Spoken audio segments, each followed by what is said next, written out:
Before Picasso, before Kandinsky, before the explosion of modern art, what did the art world look like? What happened between classical beauty and modern expression? If you're curious too, let's discover it together.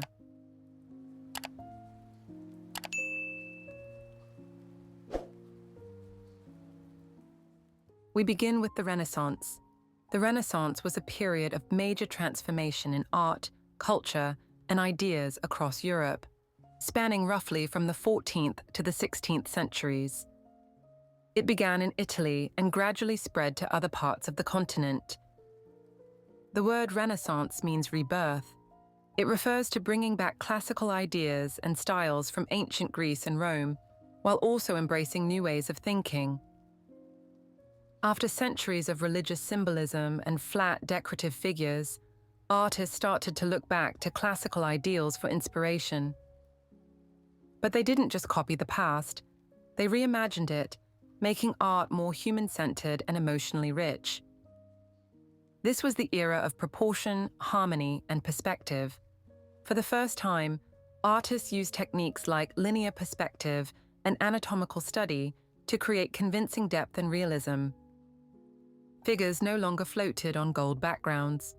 They stood on solid ground, casting shadows and expressing real emotion. Artists like Leonardo da Vinci, Michelangelo, and Raphael led the way. Their work wasn't just beautiful, it reflected a deep belief in human potential, curiosity, and rational thought. Renaissance artists aimed to represent the human form in a more naturalistic and lifelike way.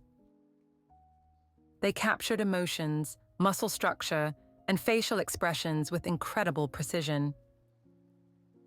For example, Michelangelo's sculpture David shows remarkable anatomical accuracy. His stance, veins, and posture make him feel almost alive.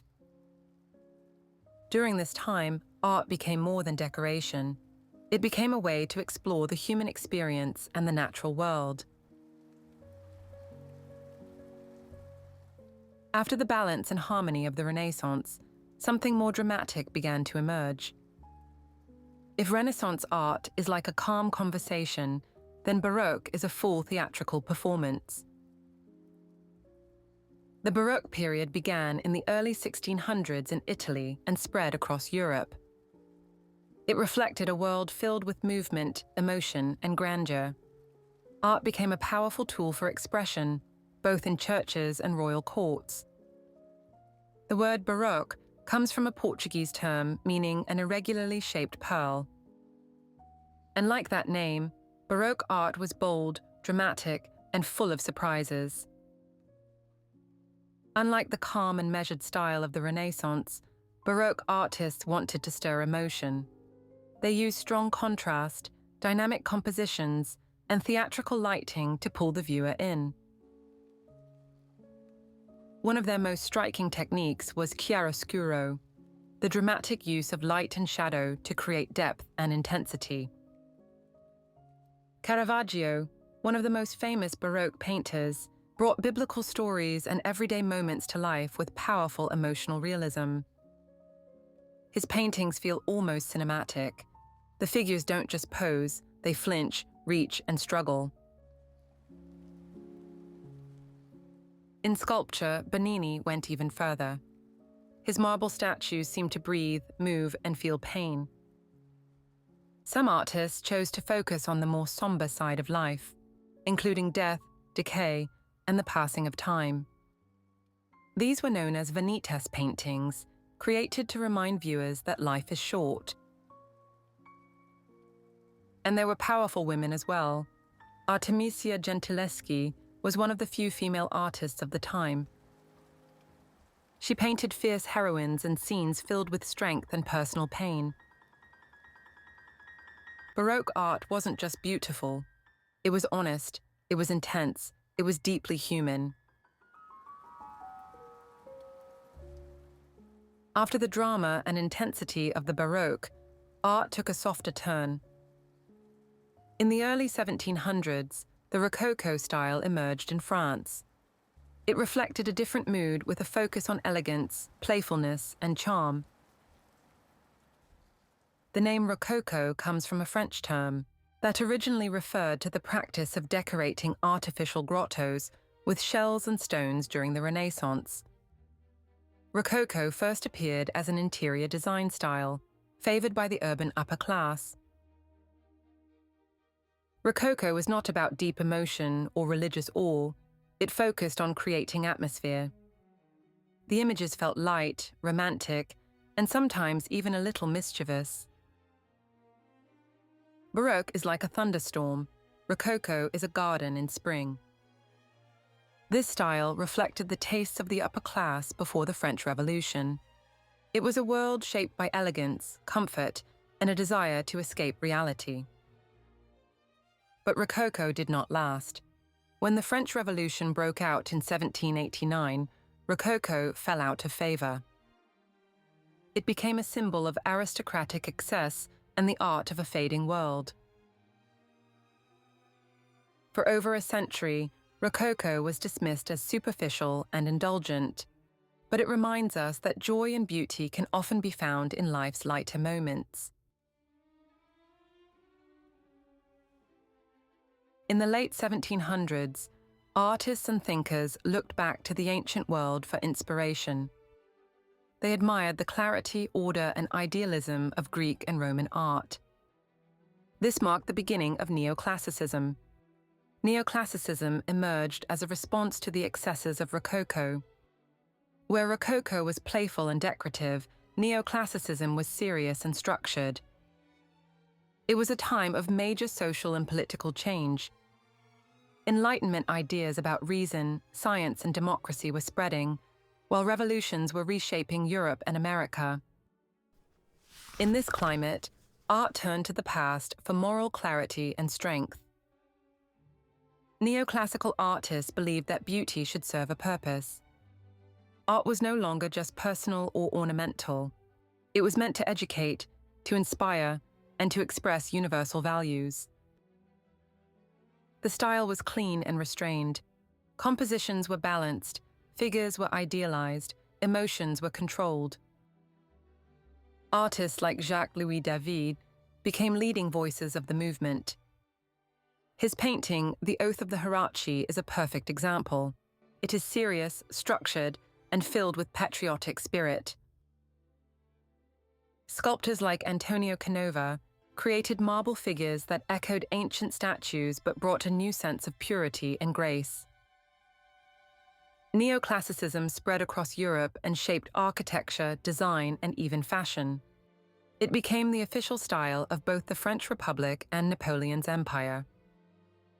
This return to classical ideals was more than just a style, it was a statement. After the fantasy of Rococo, people began searching for something more grounded. In the wake of aristocratic excess, Neoclassicism shifted the focus toward intellect, morality, and the dignity of the individual. It valued principles over luxury and purpose over decoration. That is why neoclassical buildings still surround us today in governments, museums, and courthouses. They represent timeless ideals like reason, order, and civic virtue. As neoclassicism promoted reason and order, a very different artistic voice began to emerge. In the early 1800s, Romanticism rose in response to the limits of logic and the growing effects of industrialization. It was first defined as an aesthetic in literary criticism, but quickly spread to painting, music, and philosophy. Where neoclassicism looked to ancient ideals, Romanticism turned inward. It focused on feeling, imagination, and the individual soul. Romantic artists believed that emotion could be just as powerful as reason. They celebrated beauty, nature, freedom, and even the mysterious and the sublime. The style was expressive and dramatic. Landscapes became vast and awe-inspiring. Faces showed real passion, pain, and longing. Artists like Francisco Goya explored the darker sides of human nature. His works revealed violence, madness, and political fear. In contrast, painters like Caspar David Friedrich showed solitary figures gazing at endless skies and sweeping mountains, inviting us to reflect on our place in the universe. Visionary artist William Blake explored the relationship between man and God, examined the soul's place in the cosmos, and imagined new ways of understanding human history. With its stylistic diversity and emotional depth, Romanticism resists simple categorization. It reminds us that behind every fact lies a feeling, and behind every image there is a human soul. After the emotion and imagination of Romanticism, a new movement took a different path. In the mid-1800s, Realism emerged as a response to both Romantic idealism and the rapid changes brought by the Industrial Revolution. The term also came to describe paintings that portrayed everyday life with honesty. Realist artists believed that art should reflect the world as it truly is, not as a dream, not as a myth, but as a mirror to everyday life. They focused on ordinary people such as farmers, factory workers, and everyday city life. Instead of kings or gods, their subjects came from the real world, reflecting working-class struggles and rural life. The goal was honesty, not beauty.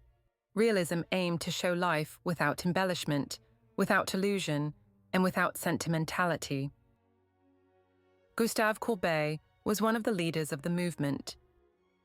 His paintings, like the Stonebreakers, focused on physical labor and the dignity of work. Critics were horrified. Why would you paint poor people, dirty clothes, and hard work? But for Courbet, the truth of everyday life mattered more than idealized beauty. He once said, "I have never seen either angels or goddesses, so I am not interested in painting them." Across Europe, artists began to depict social reality. They showed poverty, inequality, and the changes brought by modern industry. Realism was not cold or indifferent. It was grounded in compassion and curiosity. These artists believed that even the most humble moments were worth recording because they revealed something true about the human experience. While earlier movements sought beauty in the ideal, realism found meaning in the ordinary. It reminded us that even the simplest moments and quietest lives are worth seeing and remembering.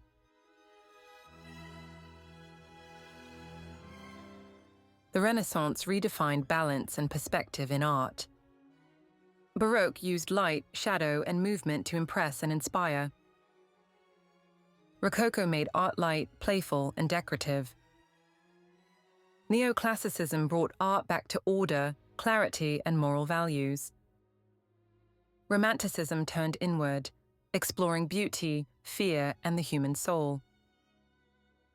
Realism showed everyday life as it truly was. Each movement brought art one step closer to the modern world. These were not just changes in style. They reflected how people saw themselves, their societies, and the world around them. Together, they helped shape the beginning of modern art. Which movement is your favorite? Do you prefer the world before modern art or after? Let me know in the comments. Thank you for watching. If you enjoyed this video, don't forget to like, comment, and subscribe.